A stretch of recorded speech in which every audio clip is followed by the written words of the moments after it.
दो छोटी बातें बताता हूं हमने जो दुनिया को दी है। मैं थोड़ा खगोल शास्त्र के विषय में आपसे बात करना चाहता हूं।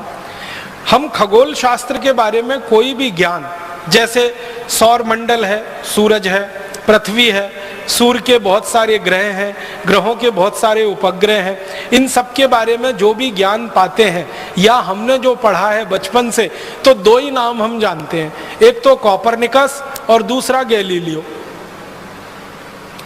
पृथ्वी है, सूर्य है, पृथ्वी और सूर्य के बीच में कोई दूरी है, पृथ्वी और सूर्य के बीच में कोई आकर्षण है, पृथ्वी और सूर्य के अलावा दूसरे ग्रहों के आपस के कोई आकर्षण है, ये सारा ज्ञान हम दो ही लोगों के नाम से पढ़ते हैं। आपको याद होगा, एक तो कोपरनिकस, दूसरा गैलीलियो। कोपरनिकस के ज्ञान के आधार पर हम पढ़ते हैं पृथ्वी सूर्य के चारों तरफ चक्कर लगाती है, पृथ्वी अपनी धुरी पर भी घूमती है, सूर्य के चारों तरफ भी घूमती है। अपनी धुरी पर घूमने से ये होता है, सूर्य के चारों तरफ घूमने से ये होता है। ये सब बचपन से हम पढ़ते आए कोपरनिकस के नाम से या तो गैलीलियो के नाम से। अभी पता चल रहा है वो ये कि कोपरनिकस और गैलीलियो तो पैदा भी नहीं हुए थे, उसके हजारों साल पहले ये ज्ञान और ये सूत्र और ये सिद्धांत भारत के सामने प्रस्तुत किए थे एक महान व्यक्ति, उनका नाम था महर्षि आर्यभट्ट। उन्होंने सबसे पहले दुनिया को बताया कि ये सौर मंडल में सूरज स्थित है और स्थिर है, पृथ्वी जो है स्थिर नहीं है, वो घूम रही है सूरज के चारों तरफ और वो अपने अक्ष पर भी घूम रही है। ये सबसे पहले महर्षि आर्यभट्ट ने सारी दुनिया को बताया। उसके बाद उन्होंने जो सूत्र दिए, उन सूत्रों के आधार पर पृथ्वी और सूर्य के बीच की दूरी निकाली गई और आप हैरान हो जाएंगे, महर्षि आर्यभट्ट ने जो दूरी निकाल के दे दी, वो दूरी को आज तक दुनिया का कोई खगोल शास्त्री चुनौती नहीं दे पाया, आज तक नहीं दे पाया। जितनी दूरी उन्होंने बता दी, उतनी ही दूरी आज के वैज्ञानिक बताते हैं पृथ्वी और सूर्य के बीच की। और तीसरी महत्व की बात महर्षि आर्यभट्ट ने जो सारी दुनिया को बताई वो ये कि सूर्य जो है ये निरापद नहीं है, इसमें बहुत सारे काले धब्बे हैं। और ये काले धब्बे की जो थ्योरी है, इसको स्टीफन हॉकिंग्स नाम के एक आधुनिक वैज्ञानिक ने अपने नाम से लिखवा लिया है और वर्ड पेटेंट ले लिया है, ब्लैक होल थ्योरी। आप में से कुछ लोग अगर थोड़ा फिजिक्स पढ़े होंगे तो आपने पढ़ा होगा ब्लैक होल थ्योरी। ये ब्लैक होल थ्योरी को सारी दुनिया मानती है, स्टीफन हॉकिंग्स की खोज है ब्लैक होल्स थ्योरी। लेकिन महर्षि आर्यभट्ट ने स्टीफन हॉकिंग्स के जन्म से हजारों साल पहले बता दिया कि सूरज निरापद नहीं है, इसमें ब्लैक होल्स हैं, काले विवर हैं, और वही उसके जीवन का कारण है। इसके बाद और एक महत्व की बात जो सारी दुनिया में महर्षि आर्यभट्ट ने बताई, जिसको दूसरे लोग अपने नाम से प्रकाशित करते रहे हैं, वो ये कि हमारा जो सूर्य है और सूर्य के साथ दूसरे ग्रहों की जो स्थिति है, तो सारे ग्रह सूर्य के प्रकाश से प्रकाशित हैं। दूसरे ग्रहों के पास अपना कोई प्रकाश नहीं है, सूर्य के प्रकाश से ही वो सब प्रकाशित हैं। वो चाहे शनि हो, चाहे बुध हो, चाहे शुक्र हो, चाहे चंद्रमा हो, चाहे मंगल हो, ये सब सूर्य के प्रकाश से प्रकाशित है। सारी दुनिया को सबसे पहले महर्षि आर्यभट्ट ने बताया है। और इससे भी गहरी बात मैं आपसे कहता हूं, महर्षि आर्यभट्ट ने पता नहीं कैसे हजारों साल पहले कोई दूरबीन बनाई होगी, तभी ये बता सकते, नहीं तो सवाल ही नहीं।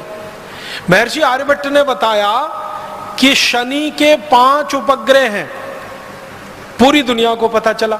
उसके बाद थोड़े दिन में उन्होंने अपनी कही हुई बात को संशोधित किया और कहा कि नहीं, शनि के 7 उपग्रह हैं, 5 नहीं है 7 है, और गिनकर बताए उन्होंने। और आपको मैं बताना चाहता हूं ये गर्व की बात कि महर्षि आर्यभट्ट ने हजारों साल पहले जो कह दिया कि शनि के 7 उपग्रह हैं, आज के वैज्ञानिक 8वां उपग्रह नहीं खोज पाए अभी तक शनि का, वो 7 पे ही अटके हुए, और शायद खोज भी नहीं पाएंगे क्योंकि 8वां उपग्रह है ही नहीं।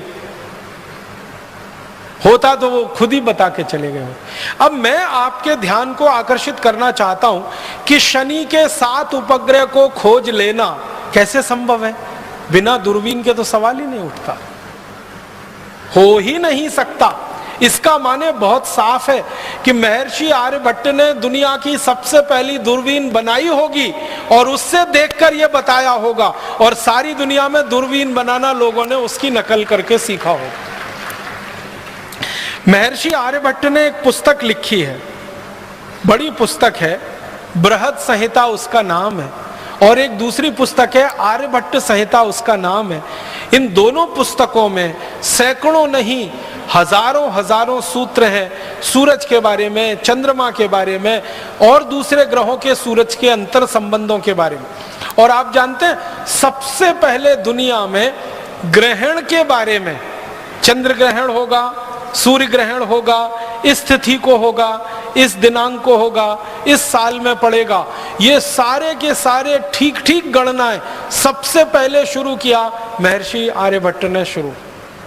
महर्षि आर्यभट्ट की शुरू की गई गणनाएं चंद्र ग्रहण की, सूर्य ग्रहण की हजारों साल बिल्कुल सच साबित हुई है, और उसके आधार पर पंचांग विकसित हुआ। और आपको एक और गहरी बात बताना चाहता हूं महर्षि आर्यभट्ट के बारे में, कि उन्होंने सूरज का, पृथ्वी का, दूसरे ग्रहों का जब अध्ययन किया बारीकी से, गहराई से, और उन्होंने देखा कि पृथ्वी अपनी धुरी पे भी घूम रही है और सूर्य के चारों तरफ भी घूम रही है, तो पृथ्वी की अपनी धुरी पर घूमने से दिन है और दिन रात हो रहे हैं, तो दिन कितने घंटे का हो रहा है, रात कितने घंटे की हो रही है, और बारीकी से करते करते उन्होंने 7 दिन निर्धारित कर दिए। और वो 7 दिन है रविवार, सोमवार, मंगलवार, बुधवार, बृहस्पतिवार, शुक्रवार, शनिवार। ये जो 7 दिन महर्षि आर्यभट्ट ने हजारों साल पहले निश्चित कर दिए, सारी दुनिया अभी तक 8वां दिन नहीं खोज पाई।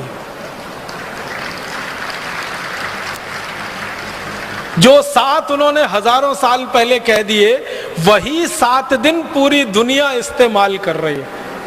और आपको हैरानी होनी चाहिए ये जानकर कि कोई क्रिश्चियन है तो, कोई मुसलमान है तो, कोई यहूदी है तो, कोई बौद्ध है तो, कोई पारसी है तो, कोई हिंदू है तो, या किसी भी संप्रदाय का है, वो इन्हीं 7 दिनों को मानता है। रविवार, सोमवार, मंगलवार, बुधवार, बृहस्पतिवार, शुक्रवार, शनिवार। बस अंतर इतना है कि उसको अपनी अपनी भाषा में उन्होंने भाषांतर कर लिया है। अंग्रेजों ने रविवार का संडे कर दिया, सोमवार का मंडे कर दिया, मंगलवार का ट्यूसडे कर दिया, बुधवार का वेडनेसडे कर दिया, गुरुवार का थर्सडे कर दिया, शुक्रवार का फ्राइडे कर दिया, शनिवार का सैटरडे। बस इतना ही किया है, भाषांतर ही किया है, बाकी कोई मूल बदलाव अंग्रेज नहीं कर पाए। और अंग्रेजों के आगे पीछे की सभ्यताओं ने भी उसको वैसे का वैसा ही स्वीकार किया। यूनान की पूरी सभ्यता ने यही स्वीकार किया, रवि, सोम, मंगल, बुध। मेसोपोटामिया की सभ्यता ने यही स्वीकार किया, बेबीलोनियन की सभ्यता ने यही स्वीकार किया। दुनिया में जो बड़ी बड़ी सभ्यताएं मानी जाती हैं, सब में ये रवि, सोम, मंगल, बुध, बृहस्पति, शुक्र, शनि ही है। और ये भारत की देन है सारी दुनिया की सभ्यताओं को, जिसमें वो एक कदम भी आगे हमसे बढ़ नहीं पाए हैं। जितना हमने खोज के बता दिया, वहीं पर पूरी दुनिया रुकी हुई है अभी तक। बहुत बड़ा योगदान है महर्षि आर्यभट्ट का इस खगोल शास्त्र की दुनिया में।